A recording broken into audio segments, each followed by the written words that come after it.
Some games exist to bother you, kind of. They want to get your goat, get under your skin, and maybe you can't beat them. Hi folks, it's Falcon, and today on GameRanks, 10 frustrating games that are almost impossible to finish. Starting off at number 10, it's Jelly Mario.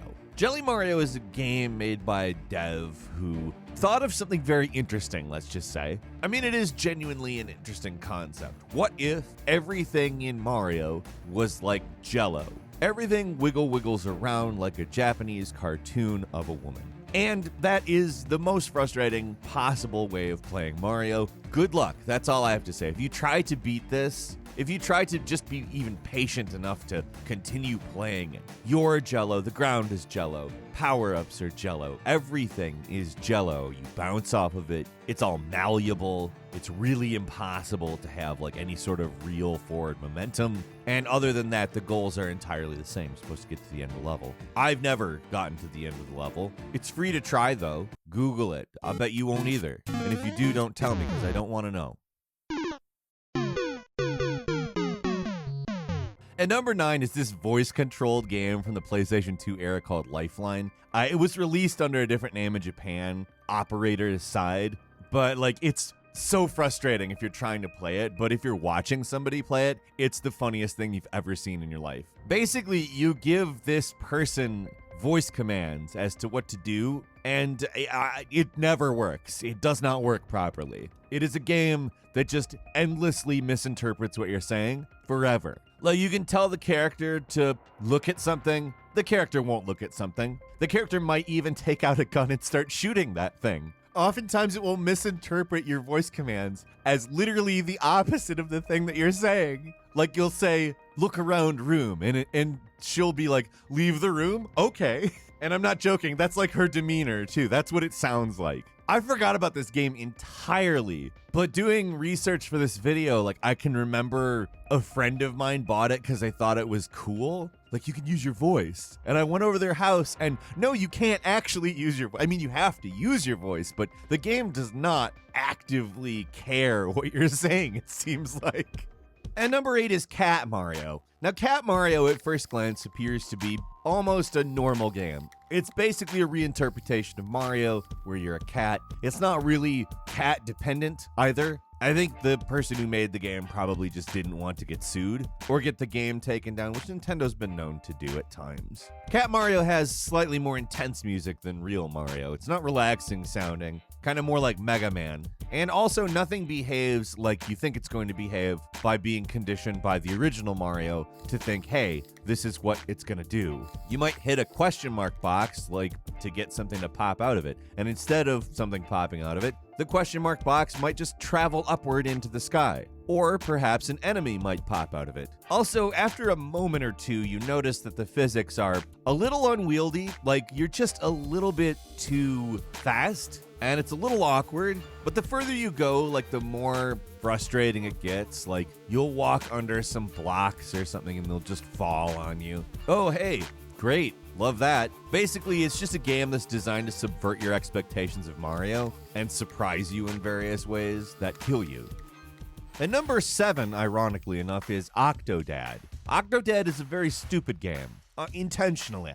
The plot of Octodad is that you are an octopus pretending to be a dad in a human family. You basically have to do household chores and fool everyone into thinking that you are the real dad. Except nobody would be fooled by the Octodad. The Octodad looks like, an octopus and moves like, an octopus. And given that you move like an octopus, everything you do in the game is hindered. It's very, very difficult to complete even simple tasks.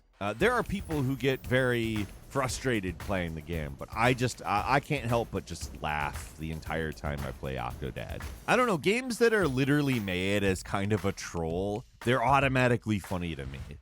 And number 6 is Mount Your Friends, which the immediate thing you think about when you see this game is not really the difficulty level. It's that it seems like QWOP or QWOP or whatever you call that game. But the point is not simply to walk, but to build a tall mountain of people, all of which who have package physics, let's say. I'm not going to assign a value judgment to that aspect of the game. Whatever you like, it's for you to like or not like. but it is actually a really hard game. If you try it, it's frustrating and weird, very weird. Because it doesn't really behave like you think it will. It should, and yeah, you looking at this footage, you do understand how to play the game already. But, I mean, you really have to figure out how to get momentum going.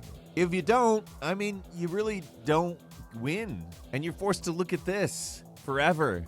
Back and forth, back and forth. That's what you do when you don't win.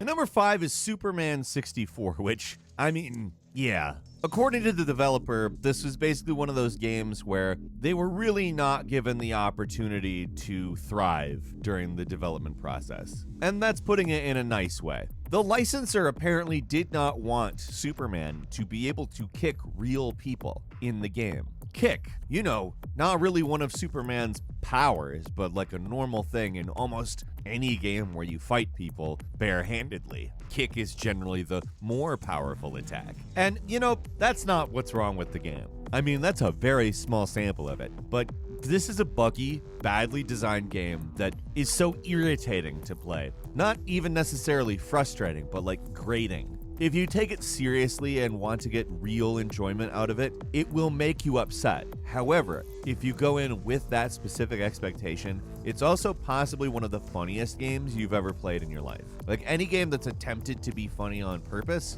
not even close.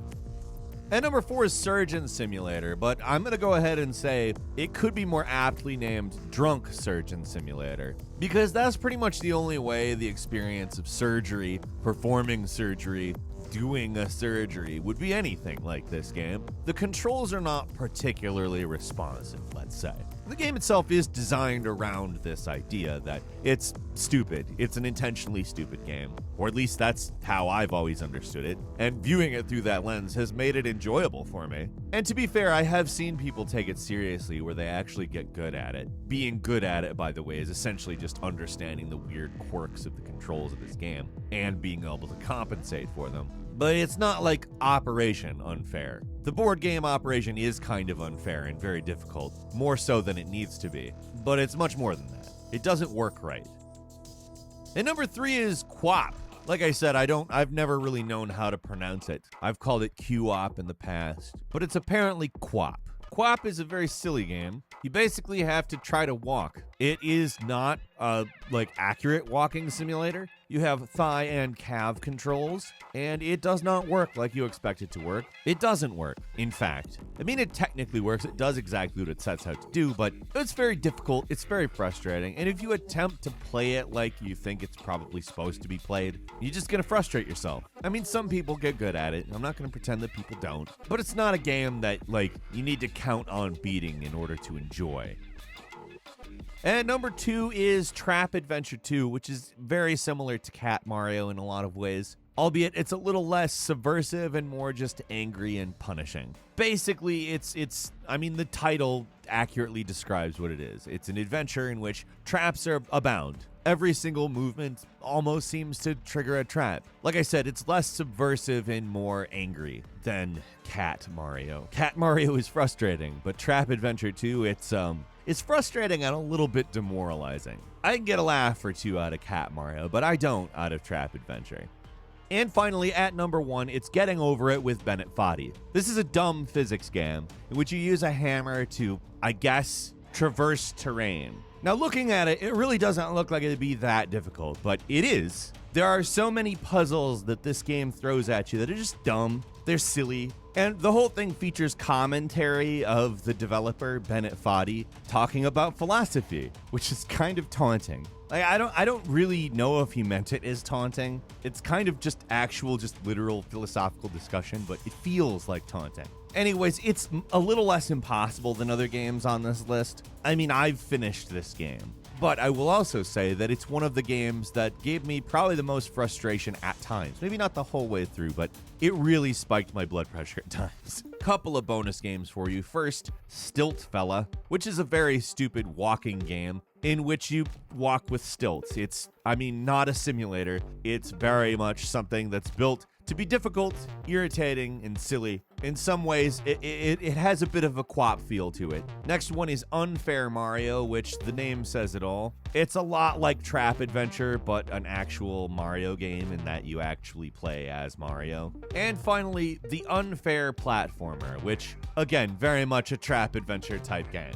A lot of things turn into spikes in the Unfair Platformer. A lot of things. Well, what games have you played that are particularly unfair, frustrating, and so on? Leave us a comment, let us know what you think. If you like this video, click like. If you're not subscribed, now's a great time to do so. We upload brand new videos every day of the week. The best way to see them first is, of course, a subscription, so click subscribe. Do not forget to enable all notifications. And as always, we thank you very much for watching this video. I'm Falcon. You can follow me on Twitter at Falcon the Hero. We'll see you next time right here on Game Rings.